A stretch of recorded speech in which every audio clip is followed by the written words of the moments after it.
भगवान श्री कृष्ण को नमस्कार करते हुए आप सभी का अनंत एकेडमी ऑफ मैथमेटिक्स में स्वागत है। देखिए, मिजरेबल फंक्शंस की जो यूनिट है उसमें थ्योरम नंबर 2.26 पे एक अप्रोक्सीमेशन थ्योरम आती है जो बहुत इंपॉर्टेंट है। नेमिंग थ्योरम तो जितनी भी हैं इस बुक के अंदर वो सारी कर लेना आप। अब हमारे पास अप्रोक्सीमेशन थ्योरम की स्टेटमेंट क्या है पहले तो वो समझिए।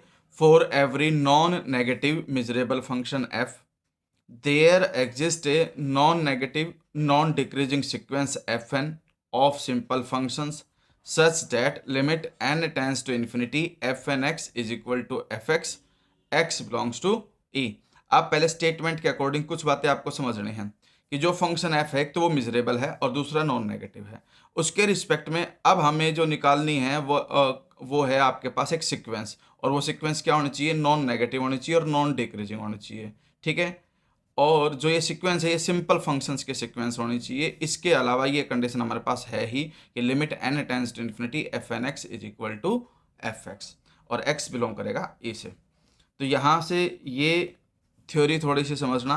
इसका मतलब क्या है, in the general case if we do not assume non negativityness of f then we say for every measurable function f there exists a sequence fn n belongs to n of simple function which converts pointwise to f, that is every measurable function can be approximated by a sequence of simple function। ठीक है, अगर हम ये assume नहीं करते हैं तो उसके रिस्पेक्ट में ऑटोमेटिकली कवर अप हो जाता है। अब हमारे पास प्रूफ में है, मेन स्टार्ट यहाँ से होगी। ये सिर्फ समझने के लिए था, लिखने की जरूरत नहीं है।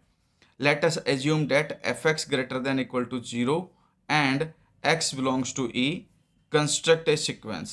अब हमारे पास सीधी सी बात है, नॉन नेगेटिव मेजरेबल फंक्शन है तो वो fx लिया हमने, x belongs to e। अब एक सीक्वेंस कंस्ट्रक्ट करेंगे, बस ये सीक्वेंस याद रखना, ये fn x है एक्चुअली। ठीक है, और सीक्वेंस किस तरह से है, i minus one upon two power n for f x greater than equal to i minus one upon two n but less than. ध्यान रखना यहाँ इक्वल का साइन है, यहाँ इक्वल का साइन नहीं है।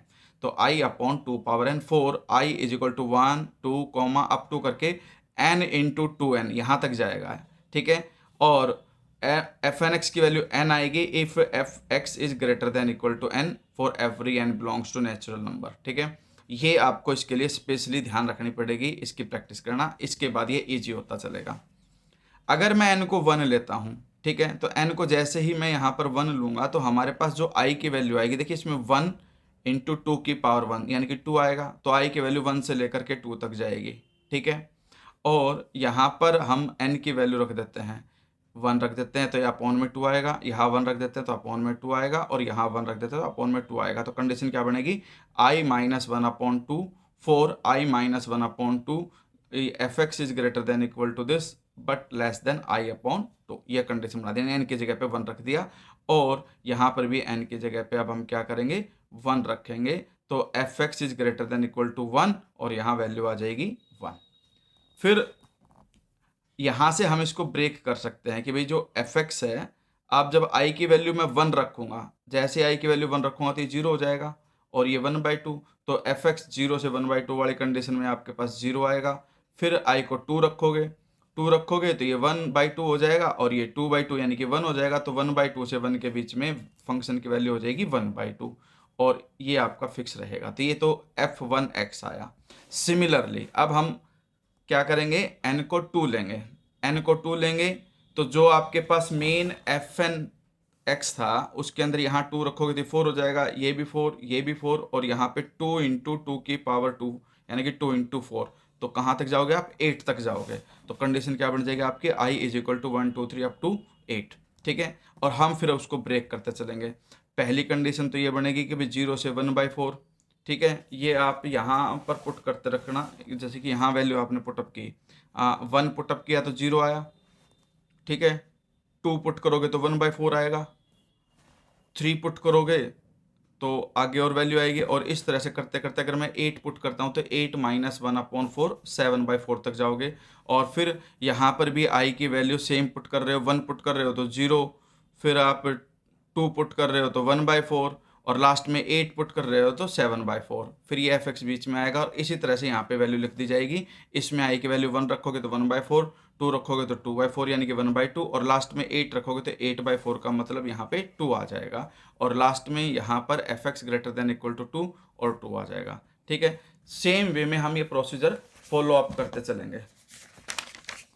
ये कंडीशन लिखने के बाद फिर आप ये लाइन लिख देना कि भाई similarly we can write f3x and so on, clearly all fn are positive whenever f is positive and also it is clear fn is less than equal to fn plus 1।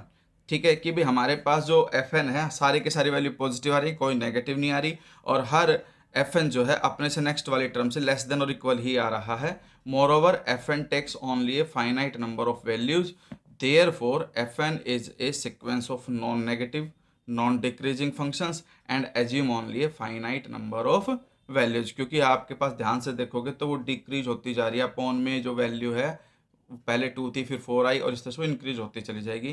तो इस तरह से हमारे पास non negative तो है ही, फिर ये इसकी वजह से आपके पास क्या हो जाएगी नॉन डिक्रीजिंग, यानी कि f n is less than equal to f n, हर अगली टर्म बड़ी है तो इसलिए नॉन डिक्रीजिंग कहलाएगी, और फाइनाइट नंबर ऑफ वैल्यूज होंगी। ठीक है, तो ये एक प्रकार से इस अप्रोक्सीमेशन थ्योरम का एक हिस्सा हो गया। अब हम नेक्स्ट पे चलते हैं। Let us denote e n i is equal to f inverse of interval i minus 1 upon n comma i upon n. पहला एक जनरल इंटरवल लेके चले, उसका इनवर्स लेके चले, वो हमने एक सेट ले लिया ई एन आई, यानी कि x बिलोंग करेगा e से, सच that f x lies between this. ठीक है कि भाई इससे बड़ा होगा इक्वल होगा या इससे छोटा होगा, ये कंडीशन लिखेंगे हम। और यहाँ पर पहला केस जो लिया इन्होंने वो फर्स्ट वाला केस लिया। अगर हम ई एन, ये तो जनरल केस लिखना था वैसे तो यहाँ पर, ठीक है, लेकिन अब इन्होंने क्या किया, ई एन आई है तो उस केस में हमारे पास यहाँ एन की वैल्यू 1 ले ली गई तो सिर्फ 2 लिखा गया। फिर ई एन जो है वो होगा एफ इनवर्स ब्रैकेट में n to infinity is equal to x belongs to e such that f x greater than equal to n, ये कंडीशन होगी दूसरी। Both of them are measurable, दोनों के दोनों मिजरेबल हैं। Let f n is equal to summation i equal to 1 to n into 2 power n i minus 1 upon 2n। ठीक है, और ये करेक्टरिस्टिक्स फंक्शन होता है x e n i plus n x e n for every n. ये condition आपको याद रखनी है, मतलब ये दो कंडीशन और आपको याद रखनी है प्रैक्टिस करके कि हमें इसको क्या लिखना है, ई एन आई को ये लिखना है और फिर एफ एन को ये लिखना है। Now the summation is miserable since x e n i has shown to be miserable and ये ऑलरेडी गिवन था। मिजरेबल फंक्शंस होते हैं करेक्टरिस्टिक्स फंक्शन के अंदर, ये हम पहले भी करेक्टरिस्टिक्स फंक्शन से रिलेटेड प्रॉपर्टीज में शो भी कर चुके हैं। तो आप डायरेक्टली लिख सकते हो कि भाई ये पूरे का पूरा समेशन क्या होगा, मिजरेबल होगा। क्यों होगा, since characteristics function x e n i has been shown to be measurable and characteristics function of a measurable set is measurable. ठीक है, similarly x n is also measurable, क्योंकि वो भी कैरेक्टरिस्टिक्स फंक्शन है इसलिए मिजरेबल हो जाएगा, since e n is measurable. Hence each f n is measurable. Now we prove the convergence of the sequence, और यहाँ पर इस थ्योरम का सेकंड पार्ट कंप्लीट हो गया। तो सेकंड पार्ट के हिस्से को अच्छे से कंप्लीट करके अब हम आएंगे नेक्स्ट पार्ट पे। F x is less than infinity, यानी कि फाइनाइट का केस लेके चलते हैं कि f x less than infinity, that is f is bounded, f को बाउंडेड लिया। Then for some n we have fx greater than equal to I minus 1 upon 2 power n less than I upon 2 power n। फिर हमने क्या किया, ध्यान से देखना, यहाँ पर एक स्टेप एक्स्ट्रा लिख सकते हो आप कि जो I माइनस 1 अपॉन 2n है, I माइनस 1 अपॉन 2n है, इसमें से ये value I minus 1 upon 2n ये मैंने माइनस किया इसमें से भी, फिर fx में से भी माइनस करोगे एफ एक्स आई माइनस 1 अपॉन 2n, और जो लेस देन है i अपॉन 2n, इन्होंने करके दिखा नहीं रखा लेकिन आप दिखा सकते हो कि i माइनस 1 अपॉन 2n। ठीक है, अब ये जो कंडीशन अगर आप इसको ध्यान से देखोगे तो वो i अपॉन 2n ही बन जाएगी। क्यों बन जाएगी, क्योंकि i अपॉन 2n कॉमन आ गया, फिर i माइनस आई, ये i है और ये i माइनस 1 है, दो चीज़ों के बीच में जो डिफरेंस होता है वो सिंगल का होता है, इसीलिए यहाँ पे सिंगल i आ गई आपके पास। ठीक है, तो ये कंडीशन जनरल केस में हमने i अपॉन 2n ले लिया, और ये आपकी कंडीशन फिर आपके पास चलेगी, ये कैंसिल होकर के 0 आ गया, एफ एक्स माइनस में this is less then this, ये अब आपके पास i नहीं बचा, ये आपके पास अब 1 हो गया, 1 upon 2n by definition of f n x, यानी कि एफ एक्स हो गया ये, तो ये आपके पास एफ एन एक्स हो गया less than i upon I की जगह पे यहाँ पे 2n लिखो आप, और इस तरह से कंडीशन क्या आएगी भाई, f x minus f n x less than epsilon. अगर हम इसको एप्सिलॉन अप्रोच करते हैं तो इसको एप्सिलॉन लिख सकते हैं, या फिर जो डिफरेंस है उसका जो मोड है वो less than equal to 1/2n लिख सकते हैं, और 1/2n is less than epsilon for all n greater than equal to m and x belongs to e। ध्यान रखना ये चीज़ सब्ट्रैक्ट करने के बाद यहाँ जो ये i है, i नहीं है बल्कि ये 1 हो चुका है, क्योंकि जो डिफरेंस आएगा इनका i में से जब i माइनस 1 को सब्ट्रैक्ट करोगे तो सिर्फ 1 बचेगा, और 1/2n, क्योंकि 2n LCM आएगा। ठीक है, अब ये कंडीशन चलती गई, और यहाँ पे since m does not depend upon point, point पे डिपेंड नहीं करेगा, तो ये आपके पास जो थ्योरम है उसका थर्ड पार्ट मान करके चलना कि थर्ड पार्ट कंप्लीट हो गया, जिसमें आपको ये करना है। तो therefore convergence is uniform, क्योंकि अगर ये कंडीशन आ गई भाई modulus less than equal to epsilon आ गया, तो जो कन्वर्जेंस है वो यूनिफॉर्म हो गई।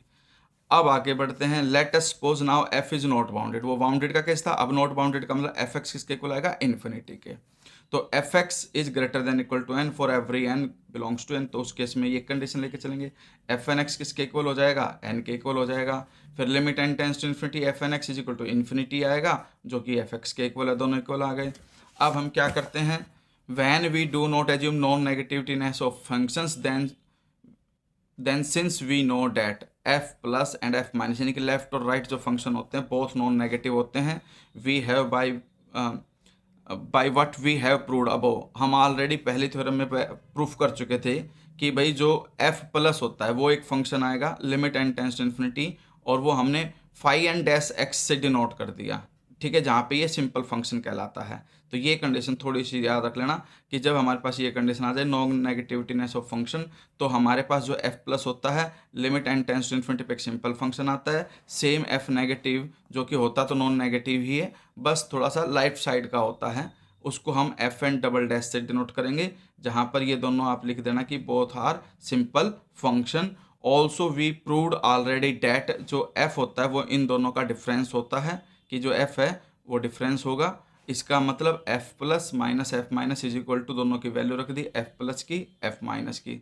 फिर limit n tends to infinity common, phi n dash x minus phi n double dash x लोगे। अब इस पूरे को आप एक फाई एन मान सकते हो, क्योंकि भाई कुछ ना कुछ फंक्शन सोल्व होकर के आएगा, उसको हमने फाई एन मान लिया।